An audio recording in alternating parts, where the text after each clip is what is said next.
Assalamualaikum warahmatullahi wabarakatuh. Nama saya Ira Muftiroh, NIM 2119322. Baik, di sini saya akan mempresentasikan bisnis plan saya mengenai pakaian yang dijual secara online shop. Sebelum mengenal lebih jauh mengenai bisnis saya, yaitu alangkah lebih baiknya mengenal nama dari toko fashion saya yang namanya itu Nayanika Tumbas Fashion, yaitu mempunyai makna tersendiri, di mana dibagi tiga, yaitu Nayanika itu dari bahasa Sanskerta yang punya arti mempunyai mata yang indah dan mempunyai daya tarik, sedangkan tumbas itu dari bahasa Jawa artinya beli atau membeli, sedangkan fashion itu gaya. Sehingga jika digabungkan Nayanika Tumbas Fashion itu diharapkan fashion saya itu mempunyai daya tarik supaya orang lain itu mau membelinya gitu. Membeli produk-produk yang ada di toko online saya. Nah, kemudian itu buatan usaha untuk sementara waktu hanya memproduksi pakaian saja. Lalu jenisnya itu pakaian. Kemudian alamat toko online saya itu sesuai dengan alamat rumah saya sekarang, yaitu Desa Kandang, RT 23, RW 04, Kecamatan Combang, Kabupaten Pemalang. Nomor telepon 0823 1332 5978. Kemudian visi misi toko online saya. Yang pertama itu visi ya. Visi itu menjadi perusahaan pakaian yang terkemuka di Pemalang. Kenapa harus di Pemalang? Karena saya tinggal di Pemalang, sehingga saya ingin memajukan kota Pemalang. Dengan cara apa? Dengan cara membuka perusahaan pakaian yang terkemuka di Pemalang, sehingga mengangkat nama baik Pemalang dan bisa merekrut banyak orang. Yang kedua itu menjadi perusahaan yang pakaian yang mampu menjadi trendsetter di Pemalang. Nah, kemudian juga menjadi perusahaan pakaian yang mempunyai banyak cabang di seluruh pulau Jawa, itu pulau Jawa Tengah, Jawa Barat maupun Jawa Timur. Kemudian yang kedua itu misi ya. Misinya itu menciptakan lapangan pekerjaan bagi orang lain. Tentunya dengan mendirikan perusahaan pakaian tersebut akan merekrutmen tenaga orang-orang di sekitar, sehingga bisa menciptakan lapangan pekerjaan bagi mereka. Yang kedua itu menjadikan produk pakaian jadi yang berkualitas dan harga yang terjangkau oleh kantong mahasiswa maupun kantong anak-anak remaja pada zaman sekarang, sehingga mereka tidak keberatan membeli produk di fashion saya, di toko saya. Kemudian membantu memajukan kehidupan perekonomian di sekitar, karena dengan adanya perusahaan tersebut maka kan bisa merekrutmen orang-orang, bisa menjadi lapangan pekerjaan bagi mereka, sehingga dengan begitu akan bisa memajukan perekonomian di sekitar, di lingkungan sekitar. Yang terakhir itu visinya itu memberi manfaat bagi orang lain. Kemudian identifikasi peluang bisnis. Peluang bisnis pakaian sebenarnya itu sangat mudah dilakukan oleh sebagian besar orang pada saat ini, terutama ya, karena kan para pembisnis atau calon pembisnis mendapatkan pasar yang sangat besar melalui media sosial. Meningkatnya minat masyarakat terhadap online, sehingga itu menjadi alasannya para pembisnis membuka bisnis secara online, terutama bisnis fashion atau bisnis pakaian. Pada dasarnya itu dunia fashion itu sangat fleksibel, terus berkembang dan maju, sehingga tren itu selalu mengikuti tren itu selalu ada gitu, selalu berkembang, selalu terus menerus, selalu ada produk baru gitu ya di dunia masyarakat. Dengan sistem dropship, bahkan bisa membuka usaha fashion tanpa modal gitu, membuka usaha bisnis tanpa modal, dimana penjual hanya tinggal memamerkan saja di sosial medianya mereka maupun di akun e-commerce mereka, tanpa mereka harus melakukan penyetokan barang maupun modal gitu. Ada banyak sekali peluang bisnis pakaian tanpa modal melalui sistem affiliate marketing, di mana kita bisa menawarkan berbagai jenis produk fashion yang ada di dalam sebuah situs online. Bisnis ini itu sebenarnya sangat mudah dijalankan oleh siapapun kalau mereka tuh mau, hanya saja memerlukan konsistensi dan trik tertentu, karena punya trik dan trik khusus gitu. Dalam memasarkan produk ini itu hanya menggunakan blog. Kalau bisnis ini tanpa modal dan menjual ke meja atau produk fashion lainnya. Hal yang dilakukan karena di dunia fashion itu berkembang secara kontinu atau fleksibel, terutama produk pakaian itu, jadi bisa saja tren itu bisa berubah suatu waktu. Banyak orang yang saat ini terjun di dunia bisnis fashion ini, selain memang bisa mendapatkan harga produk lebih terjangkau, juga mendapatkan komisi tambahan.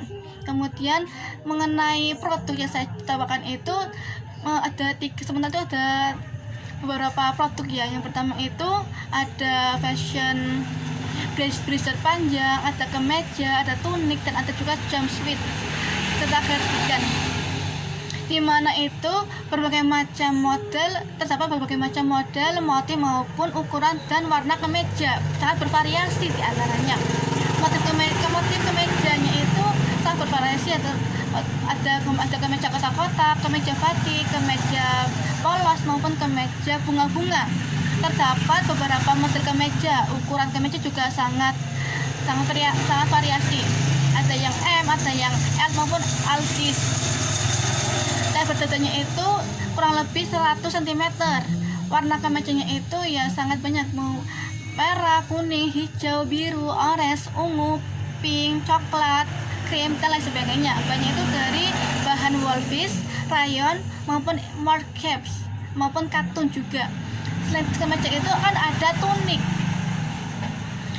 ada banyak motif maupun ukuran, bahan maupun warna unik. Tunik itu bahannya itu rayon, wolfish maupun morcap katun. Ukurannya itu alsis, lebar dadanya itu kurang lebih 100 sampai 105. Kemudian itu ada motifnya itu motif batik, kotak-kotak, polos maupun bunga-bunga. Kemudian ada juga warna-warna yang kalem, yang ada juga banyak warna gitu. Sedangkan cardigannya itu jenis sweater rajutan gitu. Sebelum kita mengenal lebih dalam mengenai ketikan itu, kita harus bisa mengenal apa itu ketikan. Ketikan itu jenis sweater rajutan yang memiliki bagian depan terbuka selain kemeja dan tunik. Pada motif kardigan itu mempunyai motif yang polos, bunga-bunga, kotak-kotak. Ketikan itu bahannya dari wolfish, sama seperti bahan dari kemeja maupun bahan dari tunik. Kemudian itu ukurannya itu alsis, karena sebagainya itu semua ukuran maupun L, M itu cocok sekali. Sedangkan lebar dadanya itu 100 sampai 110 cm, sehingga bisa memuat untuk orang yang agak ataupun tidak kurus, agak gemuk, bisa memuat itu.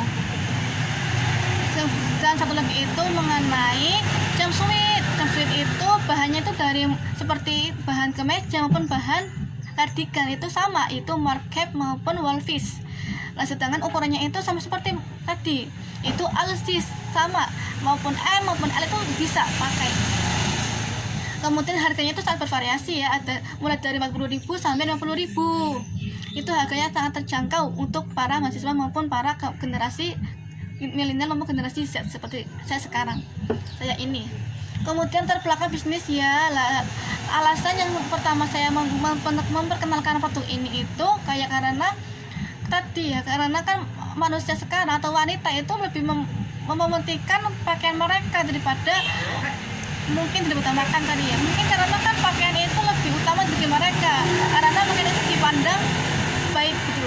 Pertama orang lain melihat itu pakaiannya, bagaimana sih pakaiannya, apakah bagus, apakah kurang bagus, maka dari itu pakaian sangat penting dalam pikiran wanita. Karena saya membuka bisnis ini karena kan banyak sekali peluang bisnisnya, pasarnya itu sangat banyak, apalagi di online saat ini. Namun itu pada generasi Z itu kok sangat sekali mengikuti tren ini ya, mempunyai sangat trennya itu misalnya pada memakai jumpsuit, sehingga semua itu memakai jumpsuit semua, sehingga itu kan sebuah tren, sehingga para pelaku bisnis itu harus menyesuaikan tren-tren sesuai dengan yang berjalan gitu. Kemudian pakaian wanita di Indonesia itu semakin berkembang mengikuti arus globalisasi. Perkembangan ini menjadi masyarakat sebagai masyarakat yang selektif maupun konsumtif dalam menentukan gaya hidup yang sangat erat hubungannya dengan pakaian terutama ya, karena kan pakaian kan dipandang utama gitu, paling utama itu pakaian yang dipandang, karena kan pertama kali itu orang melihat pakaiannya gitu ya.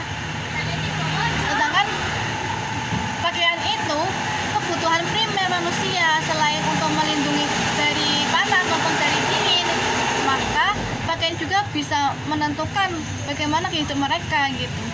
Kita bisa melihat karakter mereka melalui pakaian juga, apalagi dilakukan dengan memadu padankan baju, celana, jeans, sepatu, jam maupun fashion lainnya gitu. Dengan pakaian itu bisa dipadukan oleh berbagai macam fashion gitu ya. Kemudian itu masyarakat mampu mempunyai mindset, pikiran atau pola pikir yang sudah maju dan modern seperti saat ini dalam dunia fashion. Dengan bertambahnya kebutuhan masyarakat, kami mencari terobosan tersendiri supaya mereka tertarik dengan fashion atau produk yang saya tawarkan di toko online saya gitu. Dengan pesatnya dunia fashion sekarang ini, khususnya pakaian, maka saya mempunyai keinginan untuk membuat suatu bisnis pakaian yang dijual secara online guna meluaskan konsumen di seluruh Indonesia. Karena kan kalau offline itu hanya di TikTok saya saja namun kalau misalnya online itu di seluruh Indonesia itu bisa terjangkau. Seluruh Indonesia itu bisa mengenal toko saya dengan alamat toko saya maupun di Shopee maupun di Lazada. Kemudian tujuan fashion saya itu memberikan pengenalan akan dunia fashion lewat usaha pakaian. Kemudian mendapatkan keuntungan itu kan pasti ya, yang namanya itu berjuang itu pasti mendapatkan keuntungan ya, walaupun agak mendapatkan kerugian, namun kan lebih banyak itu mendapatkan keuntungan. Kemudian mendapatkan citra yang baik di masyarakat. Semakin berkualitasnya itu fashion, maka mendapatkan citra yang baik di masyarakat, terutama ya memberikan produk yang update, yang up to date mengenai fashion masa kini. Sehingga itu produk yang kami tawarkan itu tujuannya supaya bisa menyesuaikan tren yang saat ini terjadi gitu. Menjalin persahabatan, menjalin relasi antara pelanggan gitu, relasi yang baik supaya bisa mendapatkan banyak pelanggan di toko online saya. Kemudian itu manfaatnya itu meningkatkan penghasilan dalam usaha, terutamanya itu ya, untuk memberikan informasi mengenai produk terupdate. Kita selalu memberikan informasi mengenai ini tuh yang sedang tren di kalangan para remaja, itu selalu terupdate beritanya, terupdate produknya juga, memberikan kesempatan kerja kepada masyarakat. Dengan memberikan atau mendirikan suatu online shop itu kan pasti ada yang namanya mungkin semakin banyak membeli maka semakin membutuhkan banyak jasa tenaga. Maka dari itu saya memberikan kesempatan pada orang-orang di sekitar saya tuh untuk bekerja di tempat saya. Kemudian itu potensi dari bisnis saya itu, pada bisnis ini itu sangat menjanjikan terutama ya, karena kan walaupun banyak orang yang menjalankan bisnis ini, pada dasarnya itu pakaian kebutuhan sehari-hari, kebutuhan primer, sehingga semua orang itu pasti membutuhkannya. Mereka berlomba-lomba agar fashion mereka itu dapat diterima dan bisa menginspirasi orang lain dalam berpakaian. Pakaian juga itu sesuatu yang tidak akan basi, karena kan pakaian itu tidak seperti makanan ya, makanan kan tidak basi, namun pakaian itu tidak basi gitu. Namun ketinggalan tren itu ketinggalan tren, namun kalau basi itu tidak basi. Jadi produsen itu kecil kemungkinan mengalami kerugian karena kan tadi tidak basinya pakaian, sehingga mereka bisa menjualnya kembali di waktu zaman nanti. Mungkin saat ini sedang tidak tren, namun di suatu saat nanti itu akan tren. Contohnya itu pada tahun 90-an itu kan kurang tren gitu ya, namun di tahun 2000-an sekarang 2020 itu bisa tren lagi, sehingga tren pakaian 2020 itu menyesuaikan tren pakaian dari tahun pada 90-an gitu, sehingga kan penjual bisa merolling pakaiannya sendiri gitu, merolling produknya sendiri gitu, sehingga tidak mengalami kerugian yang sangat besar gitu. Apalagi kan di zaman sekarang itu dapat bisa menjadi reseller, bisa merekrut orang-orang untuk bisa menjadi reseller gitu, sehingga bisa memasarkan pakaiannya dengan cepat melalui reseller tersebut. Semakin banyak reseller maka semakin laku itu produknya, semakin tidak mengalami kerugian gitu, karena kan dijual oleh para resellernya gitu. Sistem pemasaran produk pakaian dapat dipasarkan secara online maupun offline, baik di sosial media, di e-commerce maupun di rumah saya.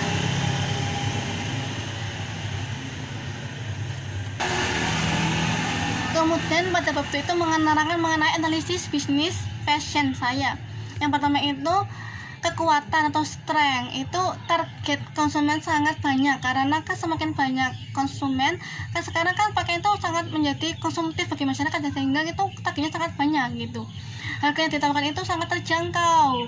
Pilihan produk pakaian itu sangat bervariasi. Seperti tadi sih ada motifnya itu kemeja, motifnya itu kotak-kotak, batik, polos maupun bunga-bunga. Lalu kemudian bisnis pakaian merupakan produk yang bersifat konsumtif. Jadi banyak yang membelinya kapan saja dan di mana saja. Apalagi kita online, bisa di mana saja bisa membeli produk pakaian saya gitu. Pakaian yang ditawarkan itu sesuai dengan tren yang berjalan saat ini. Produk pakaian itu ready atau pakaian itu ada stok pakaian, sehingga para pembeli itu tidak menunggu lama gitu untuk bisa mendapatkannya. Bisa dijalankan di mana saja dan kapan saja, karena kan online, sehingga bisa dijalankan di mana saja asalkan ada laptop maupun ada handphone sesuai dengan selera masyarakat. Memberikan pelayanan terbaik terhadap pelanggan, adanya garansi jika terdapat kerusakan. Nah, dari itu menjadi kekuatan. Sedangkan kelemahannya itu pakaian yang ditawarkan itu tidak mempunyai brand, karena kan diproduksi lokal sehingga tidak mempunyai brand terkemuka seperti bukan Gucci, bukan Hermes maupun bukan selain sebagainya brand-brand yang terkenal, namun itu tidak mempunyai brand. Kurangnya pengalaman dalam berbisnis, karena kan masih pemula sehingga masih kurangnya wawasan mengenai bisnis, sehingga perlu lagi mengasah kemampuan maupun menambah pengetahuan mengenai dunia bisnis online ya. Perbedaan dengan harga toko lain yang lebih murah, misalnya kan di toko saya itu harganya 40.000, sedangkan di toko lain itu harganya 35, sehingga mereka lebih memilih harganya 35 gitu ya. Maka dari itu menjadi kelemahan toko saya, kelemahan fashion saya. Kemudian itu peluang atau opportunity, pangsa pasarnya itu besar karena kan seluruh Indonesia bisa menjangkaunya ya. Kemudian banyak orang yang mempunyai akun media sosial, karena kan setiap orang itu pasti mempunyai handphone. Nah, handphone itu pasti mempunyai sebuah akun sosial, baik itu Facebook maupun WhatsApp maupun Instagram maupun Shopee maupun Dashiot maupun Tokopedia, pasti mempunyai salah satu dari tersebut. Masyarakat di Indonesia itu termasuk masyarakat yang konsumtif, itu menjadi peluang yang sangat besar karena kan masyarakat itu menjadi masyarakat yang konsumtif. Kemudian itu berpeluang menjadi agen distributor pakaian dari toko-toko kecil gitu. Kemudian itu ancaman dari toko saya itu banyak yang menjalankan bisnis ini, sehingga banyak sekali persaingan gitu.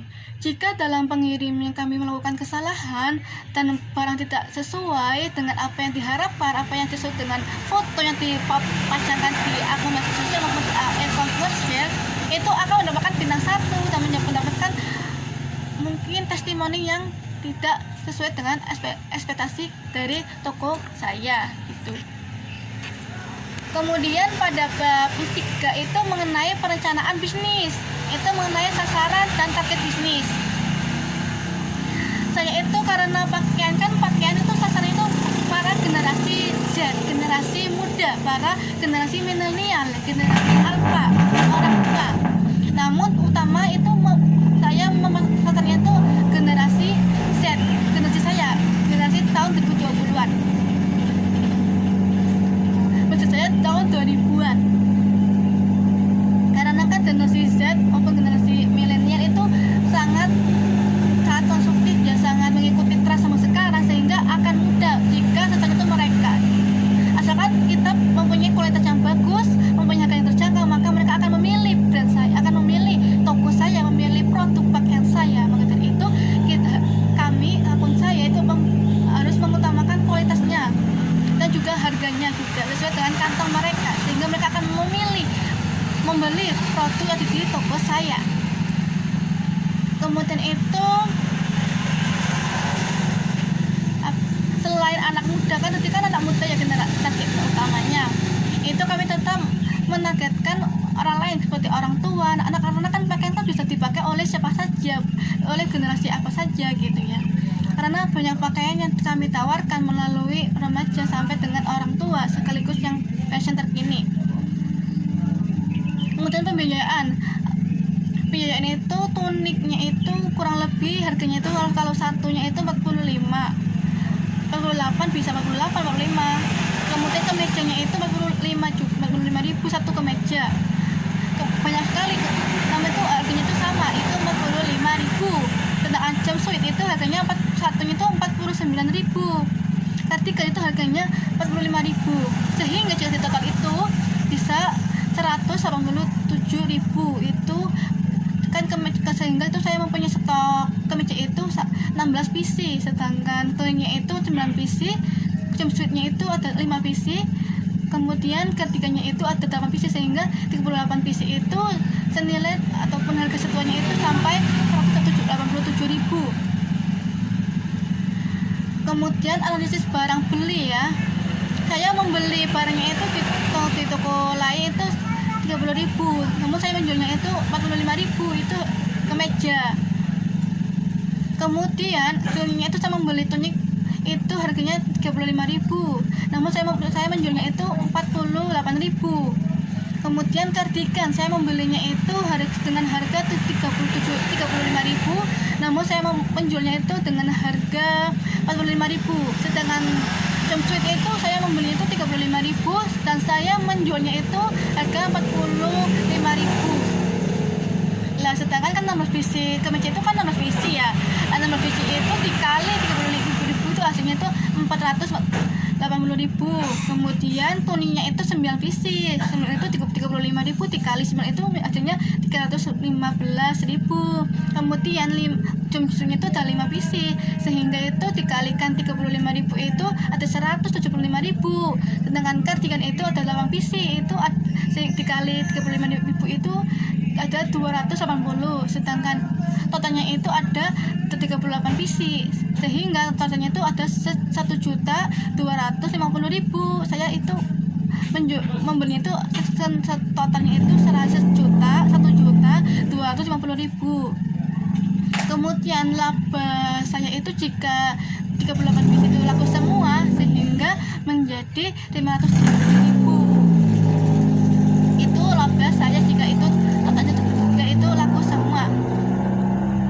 Kemudian yang keempat itu mengenai studi kelayakan lokasi ya. Lokasinya itu ada di alamat rumah saya, yaitu di kota Pemalang. Rumah itu di Desa Kandang, Kecamatan Congwa, Kabupaten Pemalang. Namun saya tuh membelinya itu di toko teman saya di kota Camat juga, namun biasanya itu balutan. Kemudian sarana prasarana dalam memasarkan produk kepakaian itu saya memanfaatkan berbagai media sosial dan e-commerce melalui itu media sosial itu berupa WhatsApp, berupa Facebook, kemudian e-commerce-nya itu Shopee maupun Tokopedia. Mengapa kok seperti Tokopedia? Karena kan melihat sekarang itu Shopee, semua orang itu pada suka membuka Shopee, bisa suka membeli di Shopee daripada ke Lazada maupun Tokopedia. Namun di surveinya itu Tokopedia itu yang pertama, yang paling dikunjungi oleh berbagai masyarakat di Indonesia. Karena itu saya mengambilnya itu berjualan di Shopee maupun di Lazada gitu, karena kan ada berbagai faktor di belakangnya seperti itu.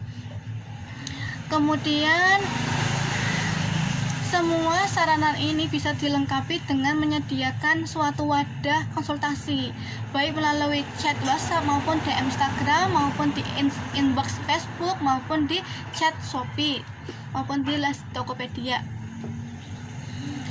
Teman-teman itu juga melalui e-commerce itu nanti tadi kan sudah saya sampaikan, melalui chat di Shopee maupun di Tokopedia secara japri gitu ya, secara berarti hanya yang mengetahui itu hanya penjual dan membeli saja, dua pihak. Selain itu juga sarana yang kami gunakan itu ada handphone dan laptop, karena kan saya menjualnya itu secara online, sehingga saya memerlukan laptop dan handphone gitu dalam memasarkan online saya. Kemudian itu sumber daya manusianya itu awalnya itu saya hanya tersedia 2 orang saja, di mana itu yang satu itu sebagai distributor, kemudian itu yang satu itu sebagai reseller atau yang memasarkan, sehingga kan saling berhubungan gitu ya, distributor maupun reseller gitu. sumber daya manusia yang ada di sekitar saya sangat mempunyai keahlian sendiri-sendiri. Ada yang keahliannya sebagai distributor dan ada keahlian sebagai reseller, memasarkan barang baik itu secara online maupun offline. Kemudian itu bab 5 mengenai real business plan. Untuk strategi pemasarannya itu melalui pengembangan produk pakaian maupun fashion. Itu kan pakaian ya, itu banyak dijumpai di berbagai pusat perbelanjaan baik itu online maupun offline. Namun saya memberikan kualitas yang sangat sedikit berbeda dengan mereka toko-toko yang ada di sekitar saya maupun di pasar-pasar yang ada di Indonesia gitu. Yang terpenting itu saya memperhatikan kualitas maupun dan harganya, karena itu hal yang sangat penting, sangat vital di dalam dunia bisnis ya. Karena kan percuma kalau misalnya prosesnya itu baik tapi harganya itu mahal, maka tidak dilirik oleh para konsumen, para pembeli. Maka dari itu ada kualitas dan ada juga harga yang terjangkau gitu yang paling utama. Untuk pengembangan wilayah pemasaran, pertama itu saya hanya memasarkan di Shopee maupun di berbagai akun media saya. Kemudian setelah berjalannya waktu itu saya juga memasarkan di lingkungan saya gitu, orang-orang terdekat saya gitu, melalui mulut ke mulut, melalui media sosial, melalui e-commerce. Itu saya mengembangkan wilayah pemasaran itu semakin luas gitu, semakin luas maka semakin banyak juga konsumennya. Itu tujuannya juga, strateginya juga. Kemudian itu kegiatan promosi merupakan itu bagian yang proses pemasaran. Promosi sangat memengaruhi kelancaran dan keberhasilan suatu usaha. Saya melakukan promosi produk pakaian pada tahap awal melalui mulut ke mulut, karena kan mungkin saya mempunyai produk loh, ini harganya segini, gimana silakan mau cobanya, mau membelinya gitu. Selain ke mulut, maka semakin berkembangnya zaman, maka saya juga sosial gitu, seperti WhatsApp, Facebook gitu. Kemudian saya juga dengan e-commerce gitu ya. Terus pada proses strategi produksi itu saya memproduksinya model desain dan sudah ada pasarannya. Karena kan pakaian yang saya pakai sekarang itu juga ini hasil dari produk fashion saya seperti ini ya. Ini jilbab itu bukan produk saya, namun kalau pakaiannya itu ini saya yang produksi saya juga. Ini kan sangat pasaran gitu ya, sangat banyak orang yang menjualnya baik itu di media sosial maupun di akun maupun di berbagai offline gitu, sehingga tuh sangat banyak sekali itunya persaingannya gitu, sangat pasaran gitu ya. Oleh sebab itu masyarakat harus tahu tentang keberadaan produknya saya gitu. Untuk itu kami telah menyusun strateginya itu. Yang kedua itu kan tadi kan produknya itu sangat pasaran gitu ya, karena kan ini kan sangat pasaran gitu ya, karena kan banyak bisa menjumpai produk ini itu di berbagai kalangan, di berbagai toko gitu, maupun di offline maupun di online gitu. Banyak sekali yang kita bisa menemukan di pasar gitu ya, dan itu sangat banyak sekali stoknya. Maka itu ini namanya itu pasaran gitu ya. Tapi ini mempunyai kualitas yang baik dan harganya juga yang terjangkau. Ini itu harganya seperti saya tadi katakan itu 45.000. Kemudian pada strategi produksinya itu memproduksi model dengan desain yang udah di pasaran tadi ya. Terus itu walaupun produk yang ditawarkan itu pasaran dan banyak juga yang banyak dijumpai oleh masyarakat itu, namun kami menerapkan atau mengutamakan kualitasnya gitu. Ini bahannya itu dari katun gitu, sehingga ini juga adem juga sih dipakai. Kemudian juga produksi yang unik, sehingga mempunyai itu secara unik atau memasarkannya secara unik sehingga ada kesan tersendiri kepada para pelanggannya gitu. Yang kedua itu strategi penetapan harga. Ada juga yang mengatakan bahwa itu ada harga ada barang gitu. Semakin bagusnya itu barang maka semakin mahalnya harga gitu ya. Kemudian rencana pengembangan produksi gitu, itu memperluas wawasan di bidang fashion, khususnya di pakaian gitu. Ini saya pakai. Kemudian menemukan dan menciptakan cara terbaru atau inovasi gitu. Kita selalu melakukan sebuah inovasi di dunia pakaian ya terutama. Kemudian meningkatnya produksi gitu. Kemudian resiko dan bicara bagaimana cara antisipasi jika mengalami kerugian dalam berdagang. Yang pertama itu produk kurang menarik minat remaja dan anak milenial serta generasi Z.